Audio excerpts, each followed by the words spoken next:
পিসিতে mouse পয়েন্টারের colour কিভাবে change করতে হয় আজকে আমরা সেটাই দেখে নেব। আমরা উইন্ডোজে সার্চ দিয়ে নিব মাউস সেটিংস বলে, অ্যান্ড দেন এখানে গেলে আমার একটা ইন্টারফেস আসবে অ্যান্ড আমরা অ্যাডজাস্ট মাউস অ্যান্ড কার্সার সাইজে আমরা যাব। দেন ওখানে গেলে আমরা দেখতে পারবো যে কালার চেঞ্জেসের নানান অপশানস রয়েছে। এখানে ক্লিক করলে আপনি হোয়াইট করে ফেলতে পারেন, ব্ল্যাক, আর এটাতে ক্লিক করলে ব্রাউজারটা আপনার ট্রান্সপারেন্ট হয়ে যাবে, মানে যেখানে সাদা সেখানে কালো দেখাবে, আর কালো যেখানে সাদা, আর এটাতে আপনি কালার সিলেক্ট করতে পারবেন। এর মাধ্যমে আপনি যে কোনো একটা কালার বানিয়ে নিজের মতো করে ইউজ করতে পারবেন।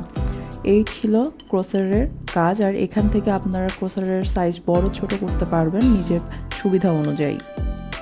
আরও একটা সিম্পল অপশান দেখাবো যেটাতে কার্সার কোনো অপশানে পয়েন্ট করলে কেমন লুক আসে। সেই ক্ষেত্রে আমরা আবার সার্চ বাটনে গিয়ে কন্ট্রোল প্যানেল সার্চ করে নিব, অ্যান্ড ওখানে মাউসে গিয়ে আমরা এখানে একটা পয়েন্টার্স যেই অপশানটা আছে এখানে ক্লিক করে নিব, অ্যান্ড দেখবেন এখানে অনেকগুলো অপশান আছে যে কেমন লুক হবে। সো আমার পার্সোনালি যেটা বেশি ভালো লাগে সেটা হচ্ছে উপরে যে এই 3 নম্বরটা ওয়ার্কিং ইন ব্যাকগ্রাউন্ড, এটা আমার অলরেডি ডিফল্টে আছে। সো আপনারা ডিফল্ট করে নেবেন অ্যান্ড ইটস কমপ্লিট।